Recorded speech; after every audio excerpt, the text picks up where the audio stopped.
पढ़े लिखे से ज्यादा अनपढ़ लोग हैं जो ज्यादा भक्ति करते हैं, है ना। पढ़े लिखे जो लोग हैं ना वो दूसरा सोचता है, और पढ़े लोग क्या कहता है कि हम जो जानते हैं वही ठीक है, लेकिन अनपढ़ लोग कहा हुआ मानता है। ब्लाइंडली फेथ करना होता है यहाँ, अंध भक्ति करना होता है यहाँ। परमात्मा जो करते हैं उसको आंख मूंद पर करना होता है यहाँ, क्योंकि हम दास बनना होता है यहाँ। दास बनने के बाद मालिक नहीं बनना है। दास का मतलब होता है मालिक जो कहे आंख मूंद कर करे, कोई दिमाग नहीं लगाना है। सर साटे की भक्ति है, सर तो दे दिया परमात्मा को।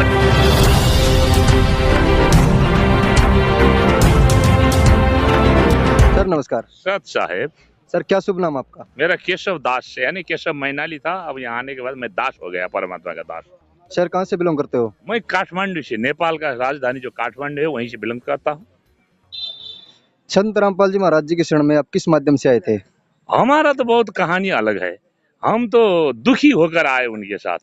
हम पार्लियामेंट के मेंबर थे और हमारे भक्तमती हैं, ये भी अच्छे पोस्ट पे थी, लेकिन हमें ऐसी बीमारी लग गई कि पाइल्स 14 साल से और ब्रोंकाइटिस क्रोनिक 12 साल से ऐसा लगा हुआ था कि हम एक एक मिनट में खांसते थे। और इतने हमको, हमारा काम था पब्लिक से रिलेशन करना, हरदम मुंह में हमारा रुमाल रहता था। लोग हमसे घृणा करते थे, कितना गंदा आदमी है। और सरकार चाहती थी कि हमें विदेश भेजे, क्योंकि पार्लियामेंट मेंबर को सरकार दबा कर आती है। और उन्होंने एक डॉक्टर का बोर्ड है, वहां जाके वो परीक्षण होता है और वो सिफारिश करता है तभी भेजा जाता है। लेकिन मुझे परीक्षण करने के बाद डॉक्टर ने कहा ला इलाज है, इन्हें हम सिफारिश नहीं देंगे। ये रही हमारी बात।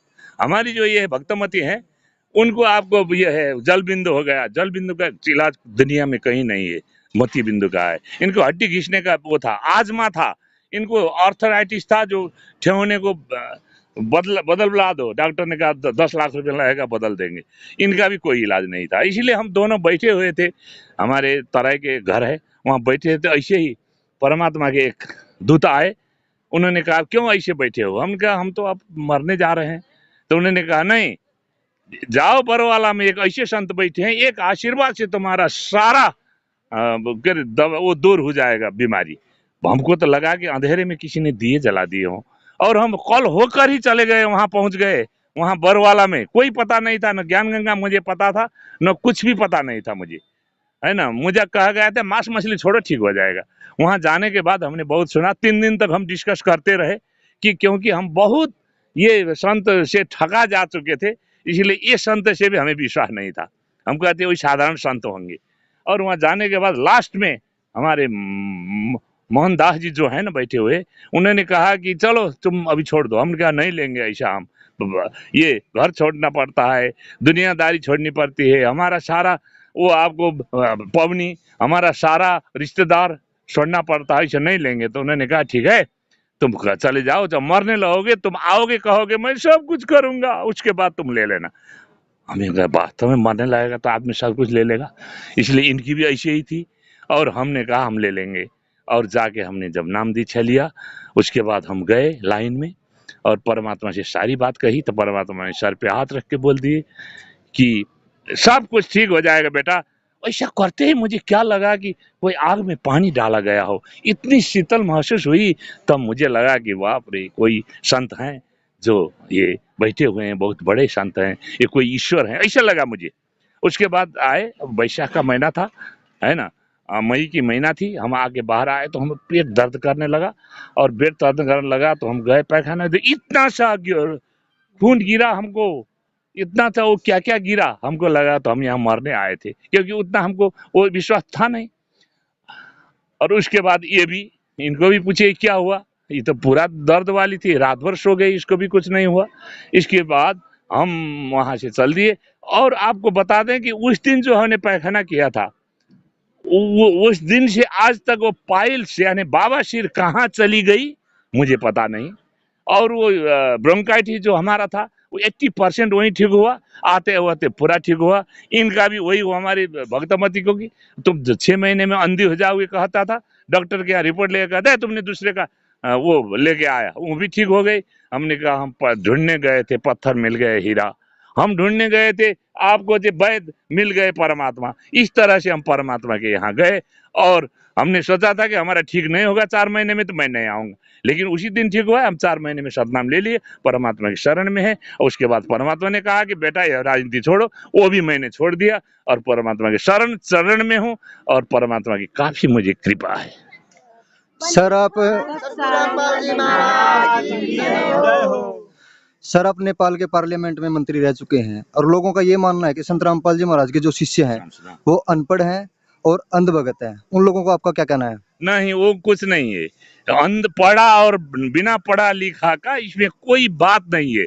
जो परमात्मा का आशीर्वाद लेकर धर्म जो क्या आपको धर्म शास्त्र अनुसार भक्ति करेगा, जो परमात्मा का आशीर्वाद लेगा, जो परमात्मा एक कहे रास्ते पर चलेगा, उसको उतना ही लाभ होगा, चाहे वो पढ़ा लिखा हो चाहे अनपढ़ हो। इसमें कोई मतलब नहीं है। पढ़ा लिखा आदमी तो और आपको होता है, बदमाश होता है, परमात्मा कहते हैं।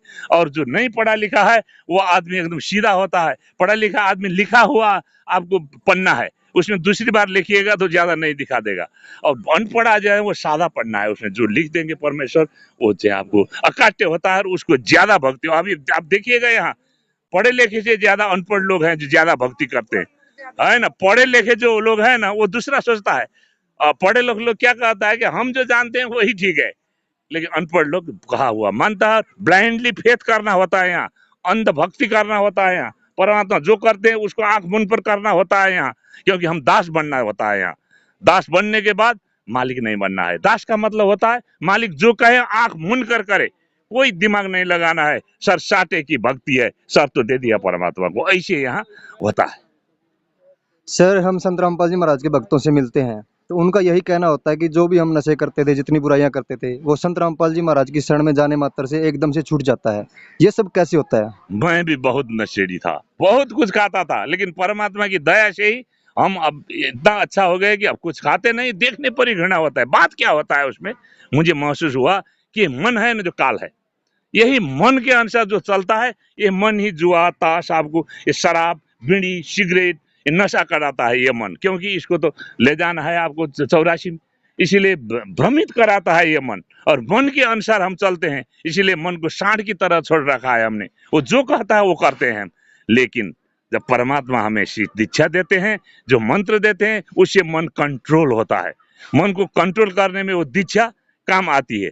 कहते हैं परमात्मा कहते हैं मन के मते न चलिए, मन के मते अनेक, जो मन पर सवार है कोई साधु एक। परमात्मा साधु बनाते हैं और मन के ऊपर सवार कराते हैं और आत्मा को ऊपर लाते हैं, मन को नीचे लाते हैं। आत्मा मन पर कंट्रोल करता है तो ये सारे चीज छूट जाते हैं और वो साधु बनता है।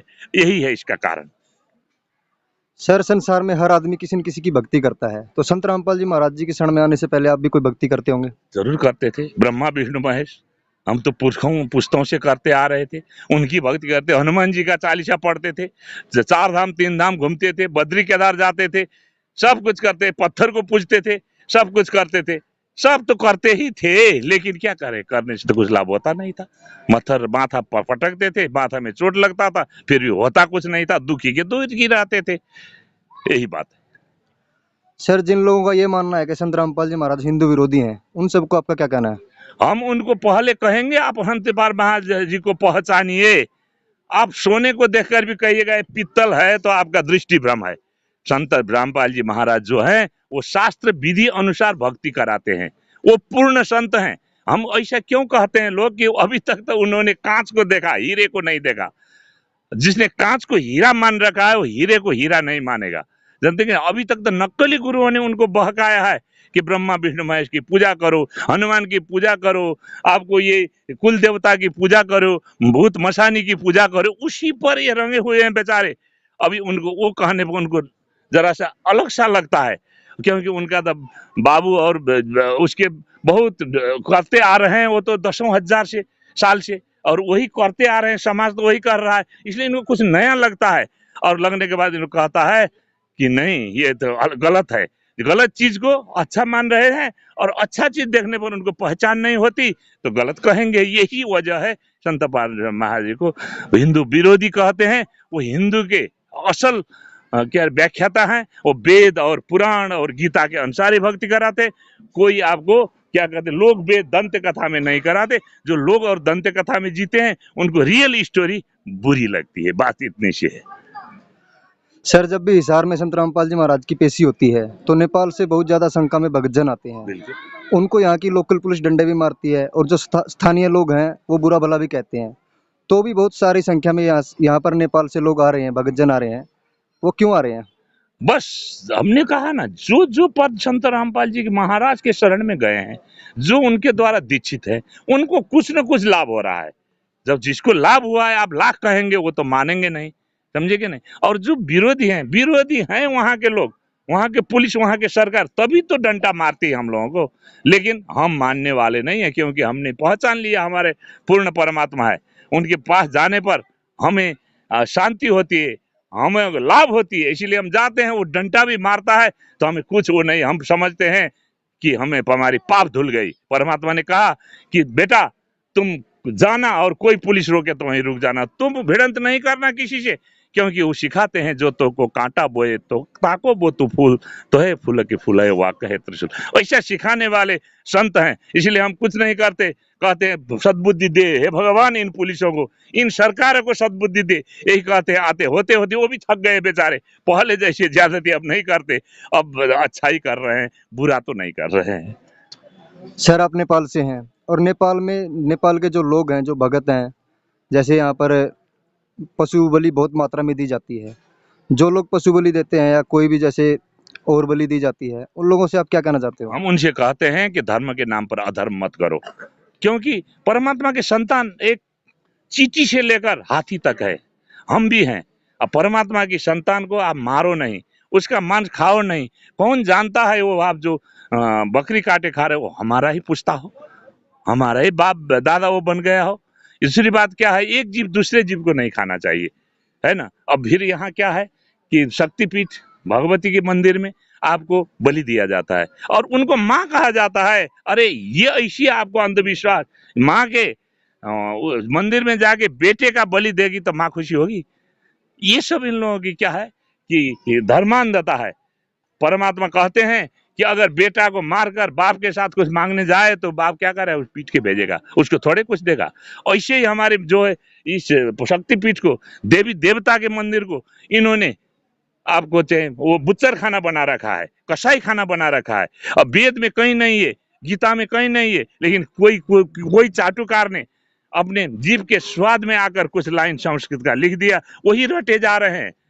इनको पता होना चाहिए कि बलि का मतलब होता है वो देना, और पशु बलि का मतलब होता है काम क्रोध लोभ मोह अहंकार, जो पशु पांच हैं वो हमें खाए जा रहे हैं। उसकी बलि दो, उससे आप निवृत्त हो, उससे ऊपर उठो और एक साधु बनो और आदमी की तरह जियो, राक्षस की तरह नहीं। अगर वो देवी बलि खाती है तो वो देवी नहीं, वो राक्षस है, देवी ही है नहीं है वो, समझे कि नहीं। इसीलिए ये लोग अभी भी पहचाने, एक जीव दूसरे जीव को मत खाएं, शाकाहारी बने और आपको शांतिपूर्ण जीवन और पवित्र जीवन जिए। हम यही कहना चाहते हैं आपके माध्यम से। सर जो भगत समाज अभी आपको देख रहा है, उस भगत समाज को आप क्या संदेश देना चाहते हैं? मैं तो यही संदेश देना चाहता हूँ कि आप, ये मनुष्य जीवन मिला है, वो मनुष्य जीवन आपको भक्ति करने के लिए मिला है।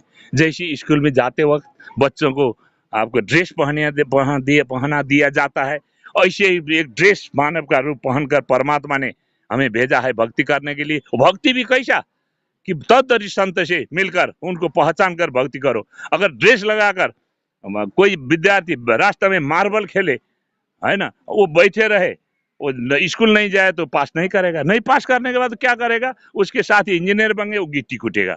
ऐसे ही इस समय हम गफलत करेंगे तो क्या होगा, 84 में चले जाएंगे, गधा बनेंगे, कुत्ते बनेंगे, फिर हमको 10 अरब के साल लगेगा और वो आने में। फिर क्या कहते हैं, मनुष्य योनि होने के बाद भी दर्शन तो मिलते हैं कि नहीं। इसलिए ये जो प्राइम टाइम है, अभी तो परमात्मा का प्राइम टाइम है, आए हैं जिंदा परमात्मा संत रामपाल जी के रूप में, उनके शरण में जाइए, अपने सभी दुख को मिटाइए और सतलोक की यात्रा कीजिए। अगर नहीं कीजिएगा तो आप गफलत कीजिएगा, तो फिर 84 में जाएंगे, गधे और कुत्ते बनेंगे। हम हाथ जोड़कर अनुरोध करते हैं, ये प्राइम टाइम है, आइए और अपना कल्याण कराइए। आपने बोला तत्वदर्शी संत की शरण में आइए, तो उस तत्वदर्शी संत की पहचान कैसे हो? वो तत्वदर्शी संत की पहचान तो स्पष्ट लिखा है गीता में, ऊर्ध्वमूल अधः शाखा शस्त्र प्रावरभ्यम छन्नांसि यस्य परिणामी स्तंभ। ऊपर जड़ और नीचे पत्ता वाला जो पीपल का धर्म रूपी वृक्ष है, उस वृक्ष को जड़ से पत्ता तक जो पहचान कराएगा वही तत्वदर्शी संत। अभी तक तो हमको पत्ते पे पूजा कराया जा रहा था, जड़ की तो बात नहीं थी। जड़ सूख रहा था, दुख पा रहे थे। वही आए हैं, कहते हैं कि अभी ये आपको जड़ जो है कबीर साहब हैं और ये परम ब्रह्म है और क्या कहते हैं तीनों डाल ब्रह्मा विष्णु महेश है और 5 संसार है। ऐसी पूजा करो और जड़ में पानी डालो, तभी तुमको पत्ते कुछ नहीं होंगे, तब पत्ते नहीं सूखेंगे, आपको ये डाल हरा रहेगा। इसीलिए वो कहते हैं कि जड़ में पानी डालो, तत्वदर्शी शांति कहते हैं। दूसरी बात, ये जो ओम तत्सत लिखा है जो गीता में, तत्व और सत में जो है वो दूसरे नहीं जानते। जानते होते तो अभी काल में वो यूज किया होता। श्री तत्वदर्शी संत ही जानते हैं कि तत्व और सत के भीतर क्या है गुड रहस्य, यही ये बता रहे हैं और उनका वही है। लेकिन ऐसे तो लोग कहते हैं अपने को तत्वदर्शी संत ही, झूठे युग में काल के बस में सब है, लोग पतिया रहा है। लेकिन क्या कहते हैं कि जो सच्चा है उसे कोई नहीं पतिया रहा है, जो झूठा है वो अलुल जलुल करके सबको पीछे लगा रहा है, खुद भी नरक जा रहा है, इन लोग को भी नरक। इसीलिए अभी स्वयं परमात्मा आए हुए हैं, पूर्ण परमात्मा आए हुए हैं। परमात्मा ने कहा है 600 वर्ष पहले कि जब 5505 वर्ष बीतेगा उसमें मैं नहीं तो अथवा मेरा प्रिय आत्मा को भेजेंगे और वो सब भक्ति कराकर सब लोग ले जाएंगे। वही परमात्मा है 5505 वर्ष के बाद आए तत्वदर्शी संत रामपाल जी। उनको पहचानिए, अपने जीवन को कल्याण कराइए, सतलोक की यात्रा करिए, इस लोक में भी सुखी संपन्न हो जाइए। मैं यही विनती करूंगा। सर, संत रामपाल जी महाराज आजकल जेल में हैं। अगर कोई संत रामपाल जी महाराज के ज्ञान से प्रभावित होकर उनकी शरण में आना चाहता है तो वो किस माध्यम से आ सकता है? अरे वो जेल में तो वो कहेंगे जो अज्ञानी है, परमात्मा खुद बंदी छोड़े उसको कौन जेल रखता है। वो तो कहते हैं जो आपको, वो तो लीला करने गए, सदगुरु शंख कला दर्शाने गए हैं। और उनके अभी भी हमारे यहाँ भी 15,000 से ज्यादा लोगों ने नाम लिया, इन 10 लाख लोगों के नाम लिया। जो हमने बरवाला जाकर नाम लेकर उनकी आशीर्वाद ग्रहण की, जितना हमें लाभ है अभी यहाँ कंप्यूटर से परमात्मा आके देते हैं उतना ही लाभ है। तो कैसे वो जेल में, वो तो हमारे साथ है। एक चीज है। दूसरी चीज, अभी वो नहीं भी है तो अभी परमात्मा ने नेपाल में 23 केंद्र खोल रखे हैं नामदान का। इंडिया में तो सैकड़ों केंद्र हैं, उसमें आप जाइए और जो परमात्मा का सत्संग आपको साधना टीवी में सुनेंगे, जो नेपाल के आपको सगरमाथा टीवी में, अपन टीवी में, प्राइम टाइम में, ये सब टीवी में सुनाया जा रहा है, उसमें सुनाया जा रहा है। जब वो आप संगत सुनते हैं तो उसके नीचे एक पट्टी दी जाती होती है कि आप संपर्क करो फलाने नंबर में, और वो पट्टी को देखिए और आपको वहां फोन कीजिए। और परमात्मा पॉम्पलेट बांटते हैं हमारे भक्त लोग, पुस्तक है, वो पुस्तक में दिया हुआ है, उससे संपर्क कीजिए और आप जाके नाम लीजिए, अपने को धन्य बनाइए। सर, बहुत बहुत धन्यवाद। सत साहेब।